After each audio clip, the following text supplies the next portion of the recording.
Putin is an extremely dangerous guy, and his regime follows a historical pattern in Russia, which is the impotence and incapacity of reforming the country. It gets more and more autocratic, and at the end, they are waging war. And this narrative that Putin is this highly dangerous guy who puts the opposition in prison, he is an aggressive dictator. It's an all-pervading view, even in reasonable circles in Switzerland. For example, if you talk to entrepreneurs, to people who have traveled the world, for them, just emotionally, this Putin is such a dangerous guy that they sympathize emotionally with this American containment policy or NATO enlargement policy.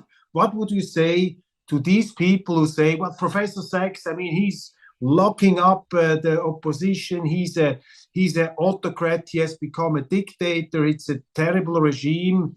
We have to stop this man. Well, I think it is a relatively authoritarian regime, but that doesn't mean that it is one that is out to make war in its neighborhood. It's Russia that was invaded by the West so many times and by all these wonderful democracies. So this idea that, Russia's authoritarian and therefore militaristic and we're democracies and therefore is peaceful is preposterous. The most violent country in the world in the 19th century by far was Britain, the most democratic, but it used its internal democracy to cheerlead building a global empire. The United States has been engaged in more wars than any other country since 1950. We're a democracy, but we're completely violent in overthrowing dozens of governments, in launching wars of choice all over the world, in having 800 military bases overseas. So it's simple-minded to say, oh, well, that's just a Russian tradition. Yeah, Russian tradition is to have been invaded by Napoleon. Russian tradition has been to have been invaded by Britain and France in the First Crimean War, which is, by the way, was fought on exactly the same principles as this war is fought, because the idea of Palmerston was blockade Russia in the Black Sea, destroy its military capacity, naval capacity in the Black Sea, surround Russia in the Black Sea, and Russia doesn't threaten our empire. That was Palmerston's idea, very clear. Basically, he was the great imperialist of his age. And he just wanted to go on, by the way, after the fall of Sevastopol in 1856, he wanted to go on to the Caucasus, just like expanding NATO to Georgia, by the way. Same model. Brzezinski just took the Palmerston model because geography doesn't change. And Russia was invaded by Hitler and suffered more loss than any other place on the planet. And then, this is a long story, but the United States after World War II, instead of negotiating a peace arrangement with the Soviet Union, unilaterally decided to remilitarize Germany, excuse me. And Kennan was absolutely against this policy. Kennan said, just like Austria is neutral, if Germany is neutral, the Cold War can end. But the United States didn't want it that way.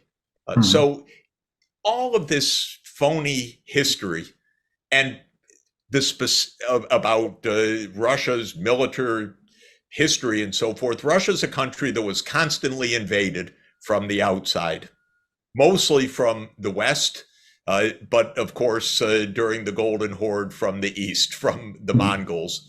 And the issue for Russia in the mindset of the state leaders of Russia is we are threatened at our borders, period. And so that's why Ukrainian neutrality is really a good idea.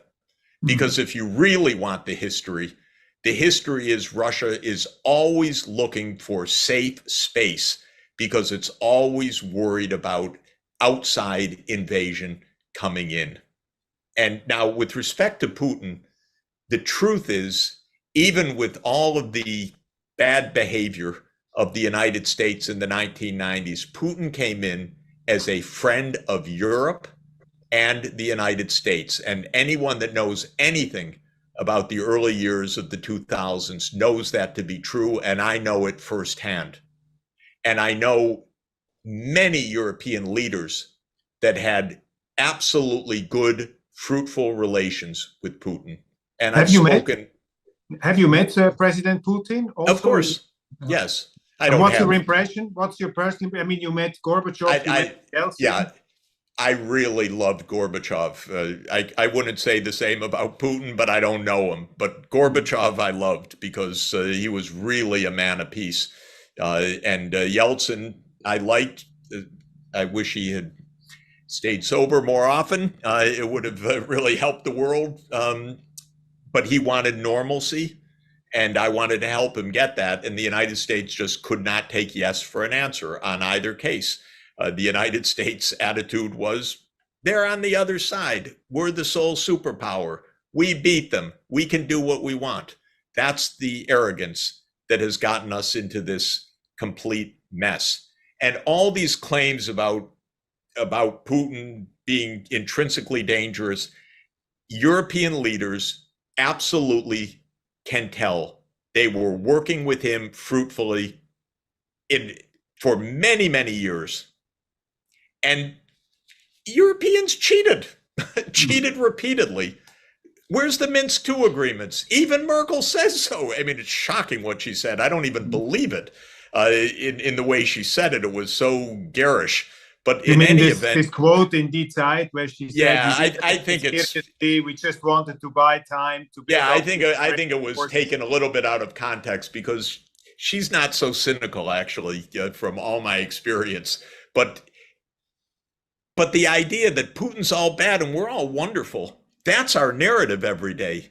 That's so deadly, mainly for Ukraine, because it's so phony. I was in Moscow a few months ago. I talked to a lot of people, and I had some interesting conversations. And one eminent scholar told me, Putin has been too trustful of the West for too long. He was a westernized leader, and that was this man, I criticized Putin all the time for not being enough pro-Russia. He was too much pro-West. Is that an impression you have, that Putin was really a guy who put his hopes into the trustworthiness of the West? Well, I think Gorbachev, Yeltsin, and Putin all did that. And this is a question for, Gorbachev and NATO enlargement. There's no question that Gorbachev was told over and over again by James Baker, by Hans Dietrich Genscher, by the Secretary General of NATO, we won't move 1 inch. We will never take advantage of you. And then he didn't put it in writing. He really didn't put it in writing, but there's a huge amount in writing in the Western archival material about all the promises that were made, and they were all blown off immediately. So the West was really untrustworthy. And then in 1999, NATO bombed Serbia on a ruse, because it is a ruse. And if you really go to the deep story of the bombing and the internal competition between Madeleine Albright and Richard Holbrooke about who was going to be Secretary of State in the next administration, who could be tougher. Oh, it's unbelievable. We bombed Serbia for weeks. And that was a little bit of a downer. But even then, Putin stayed with us. Then in 2002, the United States unilaterally walked away from the anti-ballistic missile treaty. Even then, Putin stayed with us. I think the final blow was basically 2008, this NATO business in the Bucharest summit. I think that was really the end of any trust. But he went ahead with with Minsk, and I think he believed that the Normandy process of Germany and France would stand up and actually do something. And we know that behind the scenes, the Minsk agreement was completely blown off by all of the powers that be. So I think that there are a lot of Russians who just view this completely the opposite of the way that we are fed in the Western media. I don't think you have to view it all one way or all another way, but you do have to step back and understand the history of this. And the most fundamental point I would make is Ukraine should be neutral, should have remained neutral, and we should have listened to a valid Russian red line. And I will emphasize both red line and a valid one. We would never tolerate Mexico joining a military alliance with China or Russia, no matter what open door, what principles, never. And it's perfectly understandable that Russia also would not tolerate this. And by the way, again, just to beat what should be obvious to completion, Bill Burns, who is a very intelligent person and now our CIA director, ambassador in Moscow. In 2008, he wrote the clearest possible memo. Niet means niet. Don't do this NATO enlargement. It's not just Putin, it's the entire Russian political class. Everybody objects to it. The academics, the scholars, the scientists, the politicians, the pro-Putin side, the anti-Putin side. Everybody is against this. And as typical for the US, first of all, the memo was secret, so the American people were never told anything. Second, it was only revealed by Assange, by WikiLeaks. So that's why we have to lock up Assange, because he told Americans the truth. Third, even when it's there now for everyone to read, because you can just go Google it and read it, the New York Times wouldn't dream of mentioning it in all of the commentary about this war since 2014, much less since 2021. Amazing.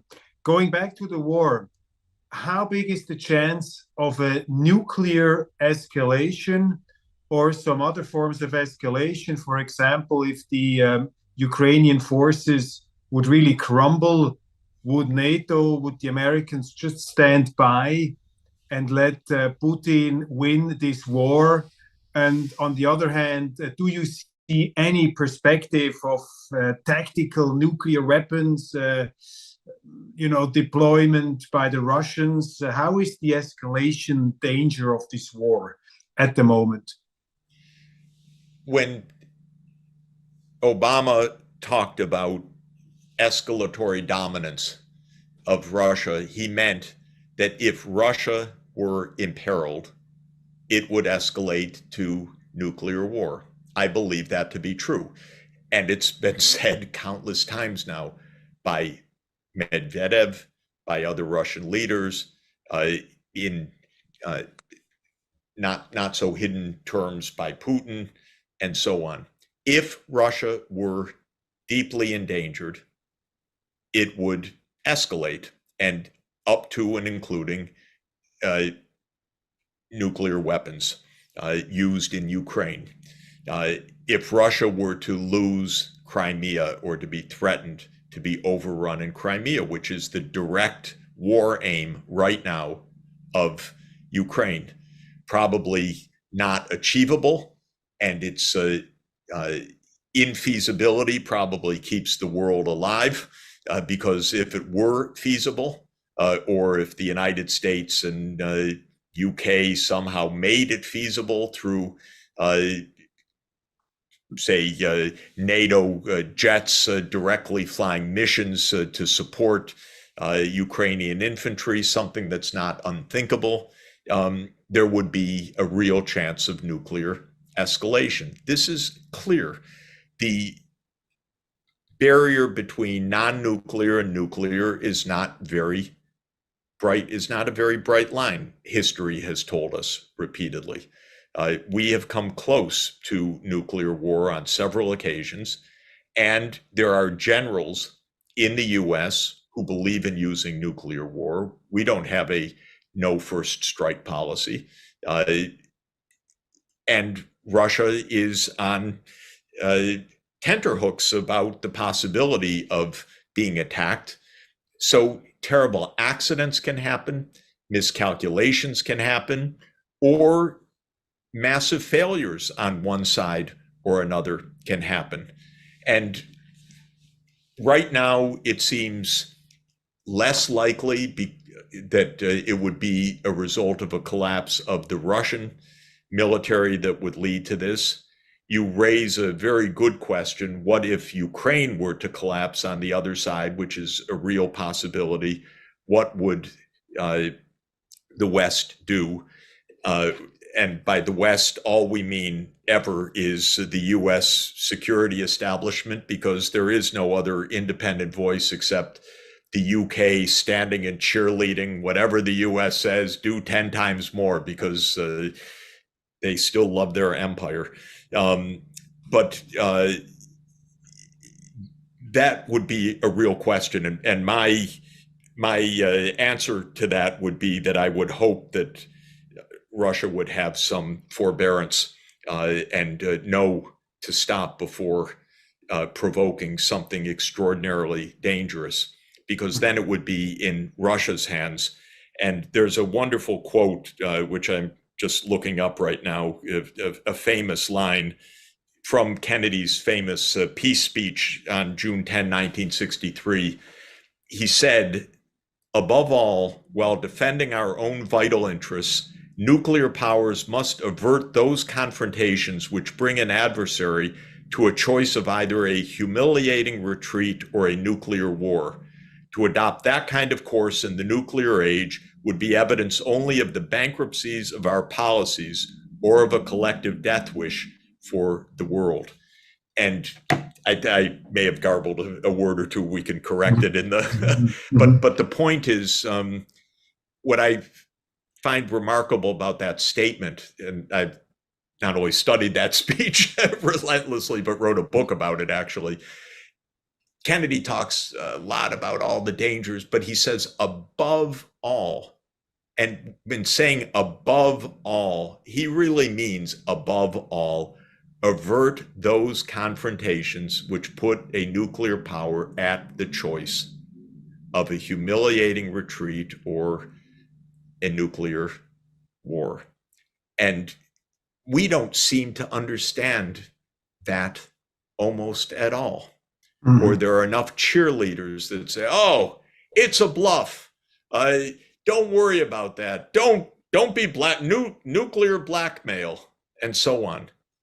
Kennedy's telling us something extraordinarily important. He lived through the missile crisis. He and Khrushchev enabled the world to survive that crisis. And what he's telling us above all is avoid such confrontations. And the US is incompetent in this right now, in that I'm told when I complain to senior politicians in Washington about the dangers, they tell me privately, no, Jeff, believe me, we're telling the Ukrainians, don't take back Crimea. That's not the US goal, and so forth. That's what I hear, quote unquote, privately.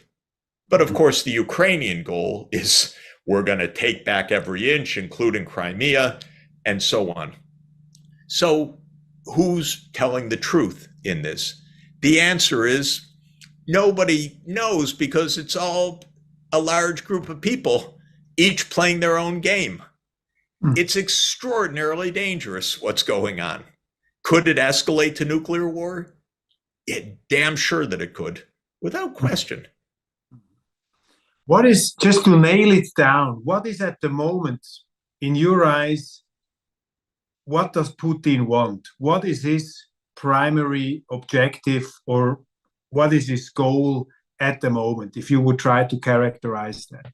What does he want now? I think he wants Russian security.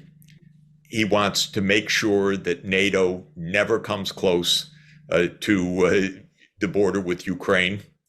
He wants Biden to say that, so that this isn't, and to be part of a globally recognized commitment.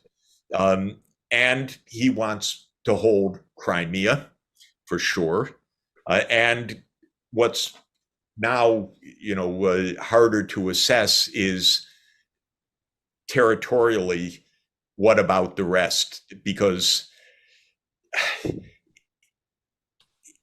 after, again, losing tens of thousands or even hundreds of thousands of people, who knows, at what was not originally a territorial war, we don't know what we don't know what it is exactly right now. The Russians have just said again a couple of days ago that their aims are no NATO enlargement, holding the territories that they've annexed, which means the 4 regions together with Crimea, and denazification of the Ukrainian government, whatever specifically that means. What do I think is at the core of this? I think at the core of this is, as I keep saying, one is the Russian border and NATO. That, to my mind, is the most decisive element of all. Second is Crimea, which is never going back. And interestingly, and third is something about the rest of the territories. I don't think that Kherson and Zaporizhia are, profound issues for Russia, though they now have been annexed and so on. The Donbass is much more complicated. What was on the table a year ago was much better than what's on the table, what is easy to achieve in negotiations now. What was on the table in December 2017 would have kept Ukraine basically whole, except for Crimea, and peaceful. And that's what should have been accepted at that moment, because the agreement was there to be made. And that's when I begged the White House, negotiate now, because what Putin is saying is absolutely reasonable within our negotiating sphere. What does President Biden want? What would you say is the primary goal of the United States government? Right now, he wants to win re-election. I think that's the primary goal. The second goal is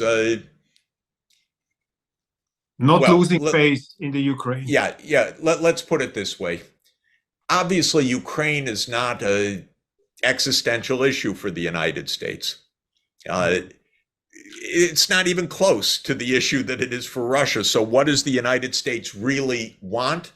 Biden, first of all, wants to win re-election. So many of our wars are paced by the political cycle. This is the most basic point. And just like the Vietnam War kept going on and on and on because there was always an election coming, this is the main point. Second, of course, Biden wants the United States to stand tall and lead the free world. So he doesn't, in principle, we got a lot of people in the US political class who really believe, hell, no one can tell us what to do, where to go, where NATO should go. We don't have to listen to any of them. And then there's a group that really believes, I think it's almost a kind of madness, but I mean, it is a kind of madness. We got to stand tall in Ukraine because we have to send a strong signal to China. That's actually a group, that's actually a view by people who are chronologically grown-ups, although intellectually, I would say disgraceful, because the confusion on these issues is so unbelievably huge. But that's also another view. But what does Biden really want right now? He wants to get out of this without losing political support. That's what he really wants.